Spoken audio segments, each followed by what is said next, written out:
Morning बच्चों। Class eight में online classes में हम साइंस सब्जेक्ट पढ़ रहे हैं और हमारा कौन सा अध्याय शुरू हो गया था? हमारा अध्याय शुरू हो गया था ध्वनि, है ना। तो इस ध्वनि में हमने पहले क्या पढ़ा था कि ध्वनि में क्या वायु दाब होती है, फिर प्रसार करने से बढ़ती है। फिर हमने सोचा था कि है ना ध्वनि में कंपन होता है, ये सब हमने पढ़ा था।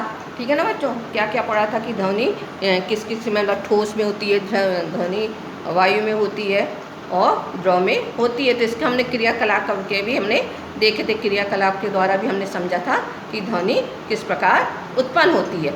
आज हम पढ़ रहे हैं कि हम ध्वनि को अपने कौन है, मतलब ध्वनि को, जो ध्वनि आवाज़ सुनाई देती है वो हम किस प्रकार सुनते हैं। तो हम किस प्रकार सुनते हैं बच्चों? तो उस ध्वनि को हम अपने कानों के द्वारा सुनते हैं। ध्वनि को हम क्या करते हैं? अपने कानों के द्वारा सुनते हैं, है ना। तो ध्वनि को कानों के द्वारा हम कैसे सुनते हैं कि जो हमारे ये कान है ना, कान आप जानते हैं, इसके द्वारा हम आवाज़ को सुनते हैं। तो क्या है, कान का जो बाहरी भाग, ये जो बाहरी भाग होता है कान का हमारा, ये कैसा होता है? एक कीप के आकार का होता है। कैसा होता है? एक कीप, फनल के आकार का होता है। कान का जो बाहरी भाग होता है वो कीप के आकार का होता है। अब जब ध्वनि इसमें प्रवेश करती है ना, कोई भी आवाज़ जब इसमें प्रवेश करती है तो क्या होता है?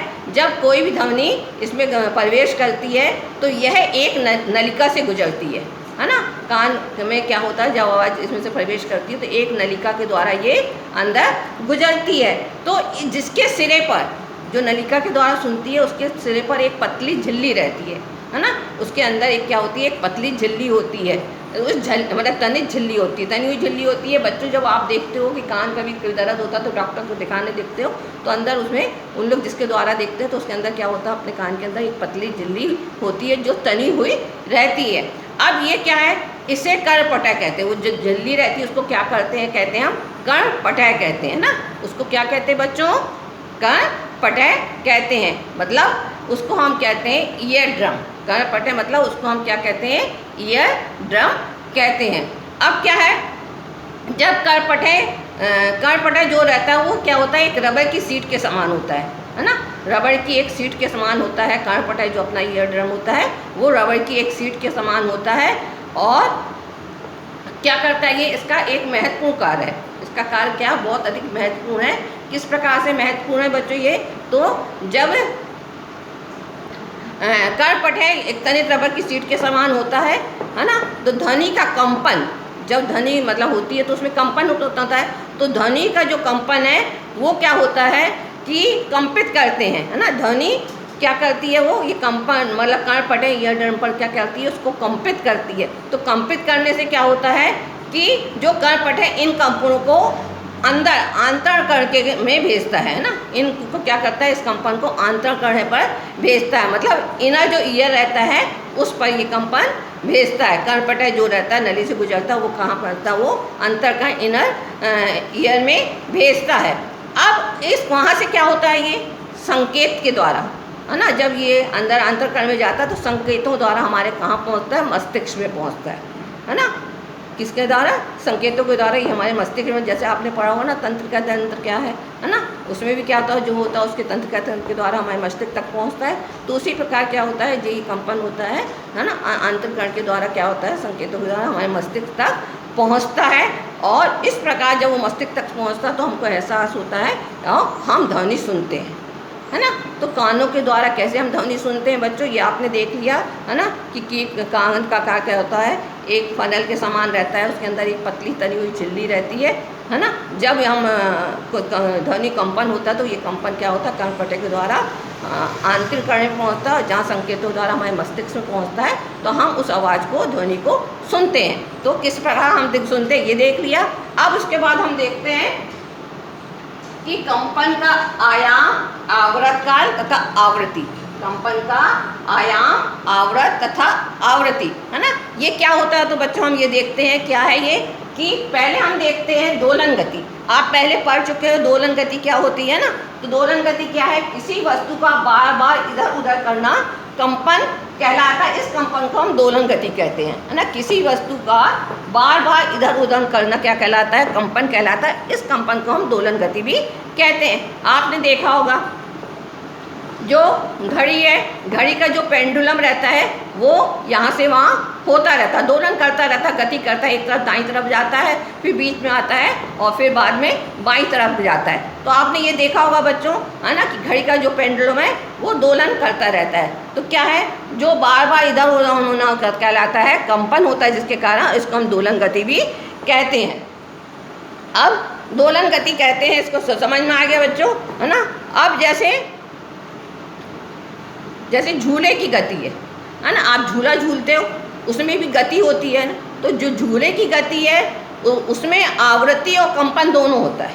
झूले की गति में आवृत्ति और कंपन दोनों होता है, परंतु सुई की गति में आवृत्ति होती है लेकिन कंपन नहीं होता है ना। सुई की जो गति होती है उसमें आवृत्ति होती है लेकिन कंपन नहीं होता है। ये आपने समझ लिया बेटा कि क्या होगा, दोलन गति क्या है ना। आवृत्ति क्या है, आवृत्ति गति में वस्तु मध्यमान स्थिति के एक और जितनी अधिक बार स्थापित होती है उसका आयाम कहलाता है ना। आवृत्ति गति, जब गति करती आवृत्ति तो उसमें वस्तु मध्यमान स्थिति से, है ना, एक और जितनी बार अधिक स्थापित होती है। जैसे आप झूला झूल रहे हो, ठीक है ना बच्चों, आप झूला झूल रहे हो तो झूला झूलते समय क्या होता है, एक बार आगे जाते हो, फिर बीच में आते हो, फिर पीछे जाते हो। तो क्या मध्य स्थिति से जब झूला बीच में आता है और उसकी मध्य स्थिति से एक बार में जब आगे जाते हो, एक बार में जब आगे आके पीछे जाते हो तो उसमें क्या होता है, जितनी बार एक और में विस्थापित होता है। झूला झूलते समय आप मध्य स्थिति से जब आगे जाते हो तो उस समय वो जितनी बार विस्थापित होता है वो उसका क्या कहलाता है, आयाम कहलाता है। क्या कहलाता है, उसका आयाम कहलाता है। समझ में आ गया बच्चों क्या है आयाम, है ना। आप लोग को समझ में आ गया होगा कि आयाम क्या है, दोलन गति क्या है ना। कंपन जो होता है उसी दोलन गति कहते हैं। फिर आयाम क्या है, आयाम क्या है कि जब किसी भी आवृत्ति गति में, मतलब जब कोई गति कर रहा है तो उस गति में कोई भी वर्तमान स्थिति से जब एक तरफ जितने बार वो विस्थापित होगा वो क्या कहलाता है, उसका आयाम कहलाता है। अब क्या है, आवृत्ति। दूसरा क्या है, आवृत्ति। तो प्रति सेकंड होने वाले दोलनों की संख्या दोलन की आवृत्ति कहलाती है, ठीक है ना। अब क्या है आवृत्ति, प्रति सेकंड होने वाले दोलनों की संख्या को दोलन की आवृत्ति कहते हैं, ठीक है ना। मतलब जो दोलन हो रहा है तो हर एक सेकंड में जितने बार होगा वो उसकी क्या कहलाएगी, आवृत्ति कहलाएगी। उसके बाद क्या है, आवर्त काल, ठीक है। तो आवर्त गति में वस्तु जितने समय में एक चक्का पूरा करती है उस समय को आवर्त काल कहते हैं, है ना।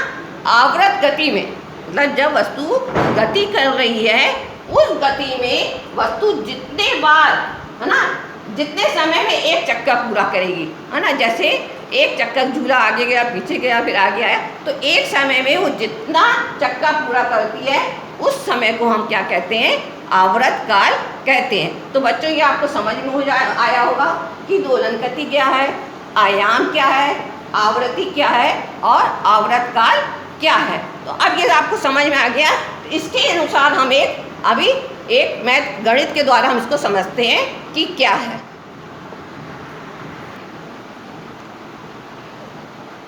ठीक है, ये देखो बच्चों क्या दिया है, एक दोलक 4 सेकंड में 40 बार दोलन करता है तो इसका आवर्त काल तथा आवृत्ति ज्ञात कीजिए। मतलब दोलन गति हो रही है तो 4 सेकंड में कितनी बार कर रहा है, 40 बार दोलन करता है। तो इसका हमको क्या करना है, आवर्त काल निकालना है और आवृत्ति निकालनी है। तो हम इसको कैसे करेंगे, तो हम पहले लिखेंगे हल करके,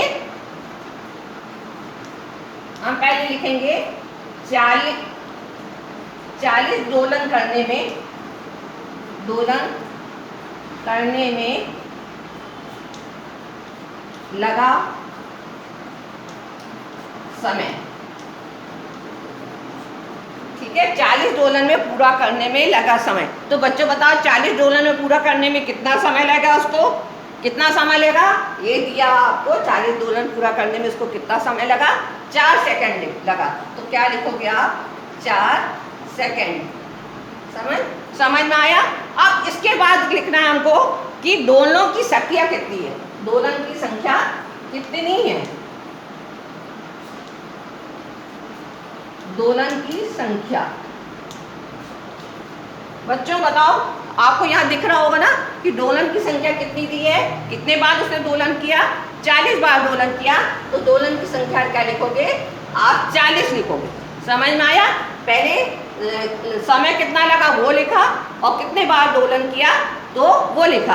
अब क्या लिखोगे आप, हमको क्या निकालना, आवर्त काल। क्या निकालना हमको, आवर्त काल। तो आवर्त काल का सूत्र क्या है आपका, आवर्त काल का सूत्र आपका है पूरा का पूरा वही लिख दोगे कि 40 दोलनों में, 40 दोलनों में लगा समय बटे दोलनों की संख्या, दोलन की संख्या। ठीक है बच्चों, देखो क्या है, आवर्त काल बराबर 40 दोलनों में लगा समय बटे दोलन की संख्या। ये आपको समझ में आ गया सूत्र क्या है आवर्त काल का। अब बताओ 40 दोलनों में लगा हुआ समय कितना आपका, क्या लिखोगे बच्चों यहाँ पे आप, 40 दोलनों में लगा हुआ समय कितना है, बराबर 4 सेकेंड बटे दोलन की संख्या कितनी है, 4 है। कितनी है दोलन की संख्या आपकी, 4 है। तो अब आपका क्या होगा बच्चों, ये देखो कितना आएगा, आपको कैंसिल करोगे तो कितना आ जाएगा, ये आपका कितना आएगा, इसको कैंसिल करोगे तो कितना आ जाएगा बच्चों, 4 एकम 4 10, ये आपका आ गया 1/10 सेकेंड। समझ में आया बच्चों, इतना आपको कितना आया आपका, ये 1/10 सेकेंड आपका आ गया। अब क्या है, 1/10 सेकेंड आया आपका, तो ये क्या निकल गया आपका, आवर्त काल। क्या निकल गया, ये आवर्त काल।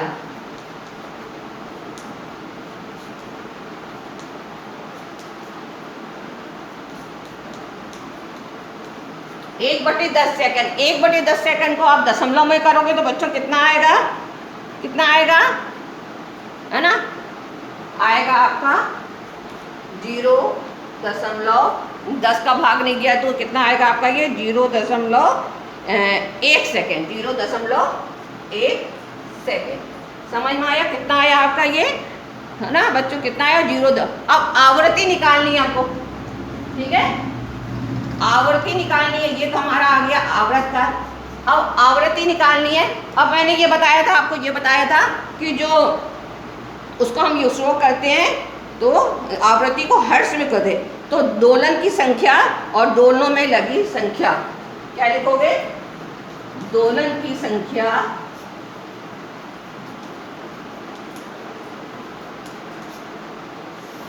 क्या है बेटा बच्चों, आवृत्ति काल का सूत्र, दोलनों में लगी संख्या बटे दोलनों में लगा समय, दोलनों में लगा समय। ठीक है, इसको कैसे लिखोगे, दोलन की संख्या कितनी है आपकी, दोलन की संख्या कितनी है आपकी, 40 है, और दोलन में लगा समय कितना है, 4 सेकेंड। कितना है, दोलन में लगा समय आपका कितना है, 4 सेकेंड है। ठीक है ना, ये कितना है, 4 सेकेंड। तो आप काटोगे 4 एकम 4 और 4 एकम 4, कितना आया ये 10। कितना आया आपका काटने के बाद 10। अब आवृत्ति को हम किस में शो करते हैं, हर्ट्ज में शो करते हैं। किस में शो करते हैं, हर्ट्ज में, हर्ट्ज में। ठीक है, तो आपका आवर्त काल कितना आया, 0.1 सेकेंड। आवृत्ति आई आपकी 10 से। तो बच्चों आपको इतना समझ में आ गया है ना, इतना आपको समझ में आएगा वो। इसको आपको क्या करना, अपनी कॉपी में पूरा नोट करना है और अच्छे से लिखना है।